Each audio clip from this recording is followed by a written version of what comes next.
आप सभी किसान भाइयों को नमस्कार। मेरा नाम डॉक्टर देव प्रसाद शुक्ला है। मैं कृषि विशेषज्ञ के पद पर कार्यरत हूँ।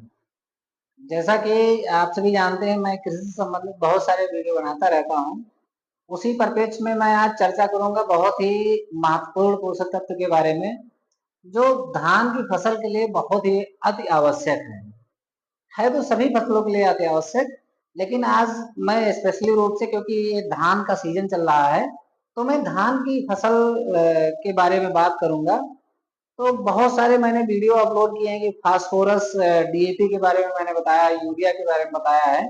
उसी परिप्रेक्ष्य में मैं आज पोटास के बारे में बताऊंगा कि पोटास के लिए हमें कौन सी उर्वरक अच्छा रहेगा डालना चाहिए, उसके क्या रोल हैं, क्या उसके कार्य हैं, उसको क्या हमारे पौधों को सहायता पहुंचाता है और कितनी मात्रा में कैसे उसको डालना चाहिए। और अगर हमारे पौधे में अगर डिफिशियंसी है, उसकी कमी है, तो हम कैसे पहचानेंगे। तो आइए जानते हैं हम पोटास के बारे में।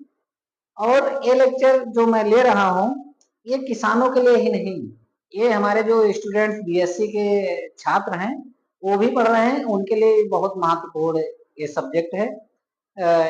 इसके बारे में जानेंगे तो कॉम्पिटिटिव एग्जाम में भी इसके यहाँ से प्रश्न भी आते हैं, तो दोनों के लिए लाभदायक है। जो चीज हम लोग पढ़ते हैं थ्योरी, देन प्रैक्टिकल जाके खेत में सीखते हैं।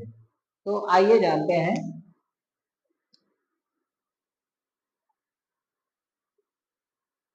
धान में पोटास का प्रयोग।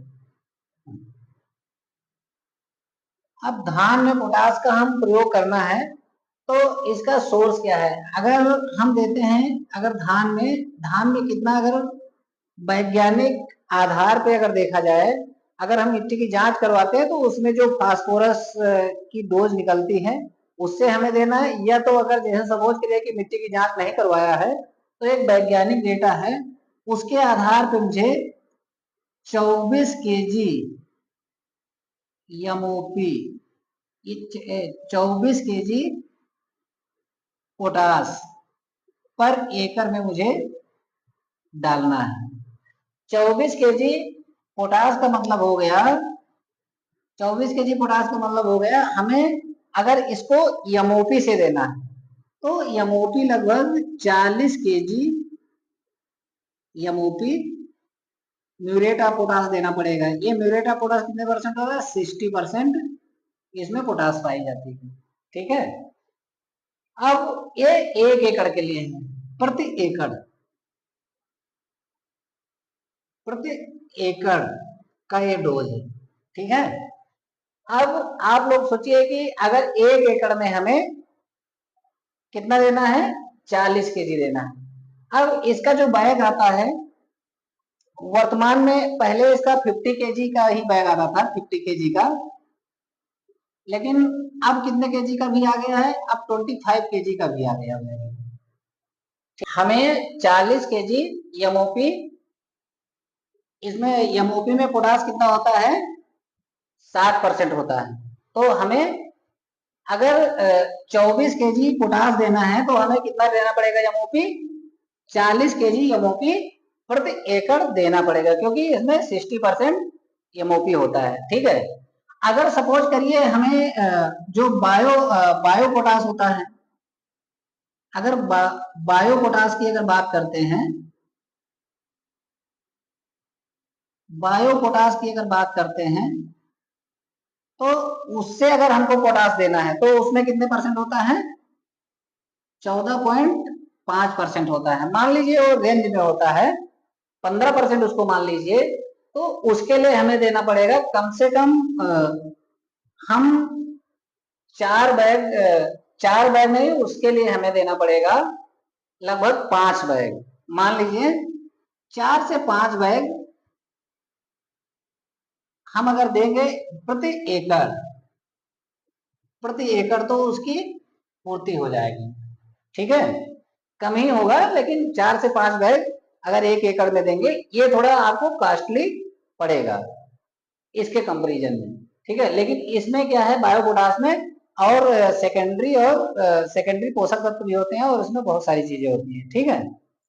इसका अगर रोल की बात करते हैं, पोटास का रोल क्या है, तो सबसे पहला रोल मैं डिस्कस करूंगा कि ये 60 प्लस एंजाइम क्या करता है,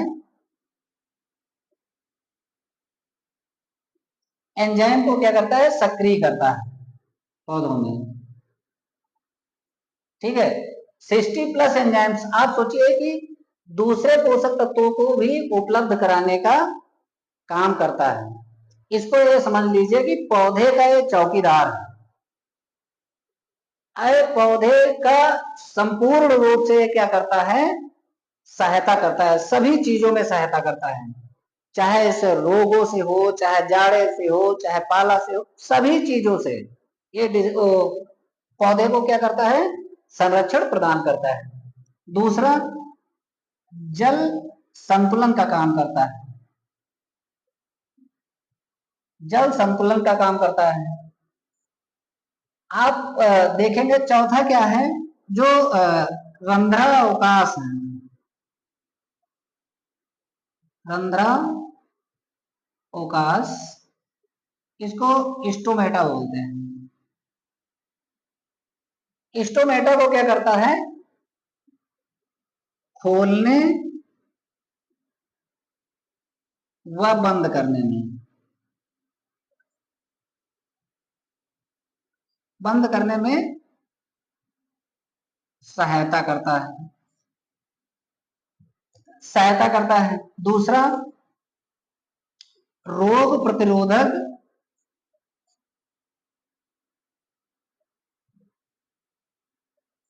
क्षमता को क्या करता है, बढ़ाता है। सूखा व पाला सहन करने की सहनशीलता को क्या करता है, बढ़ाता है। ठीक है, और आप देखेंगे जो दाने में चमक, वजन व भरने में सहायता करता है। आप देखिए, और सबसे बड़ी बात, पौधे को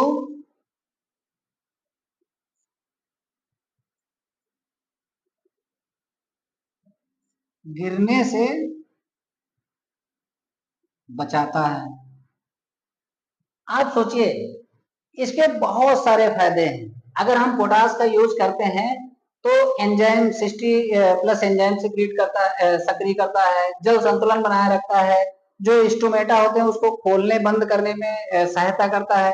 अगर पत्तियों में स्टोमेटा आप काम नहीं कर रहे हैं तो कोई भी, अगर आप कीट, जैसे कीट लगे हुए हैं, इंसेक्ट लगे हुए हैं, तो अगर हम कीटनाशक का स्प्रे करते हैं, पत्तियों में सही से एब्जॉर्प्शन नहीं होगा उसका। अगर स्टोमेटा सही से ओपन या क्लोज नहीं हो रहे हैं, खुल नहीं रहे, बंद नहीं हो रहे हैं, तो आपका जो भी चीजें हम एब्जॉर्ब करने वाली उस पर स्प्रे करते हैं तो पौधा क्या होगा, उसको सही से ग्रहण नहीं कर पाएगा।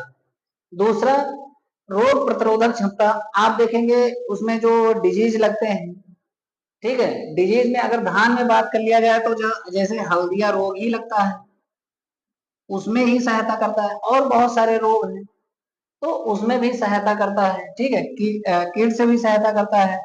अगर कोई ड्रॉट कंडीशन में है, सूखे में है, उससे भी क्या करेगा, पौधे को जल उसको पहुंचाता रहेगा, संतुलन उसका बनाए रखेगा।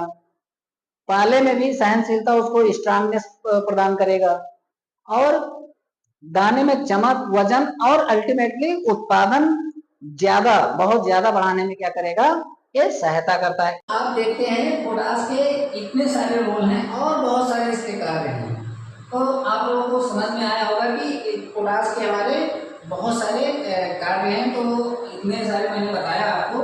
आइए आप जानते हैं कि इसके कमी के जो लक्षण हैं उसको हम कैसे पहचानेंगे कि हमारे धान के खेत में या किसी भी फसल में कमी है, और उसको हम कैसे पहचानें जिससे हम पोटास का उपयोग कर सकें अपने खेत में। तो आइए जानते हैं पोटास की पोटास की कमी के लक्षण कैसे पहचानेंगे, कैसे पहचाने? तो आप लोग देख सकते हैं जैसे ये पौधा है और पौधे में पत्तियां हैं, ठीक है।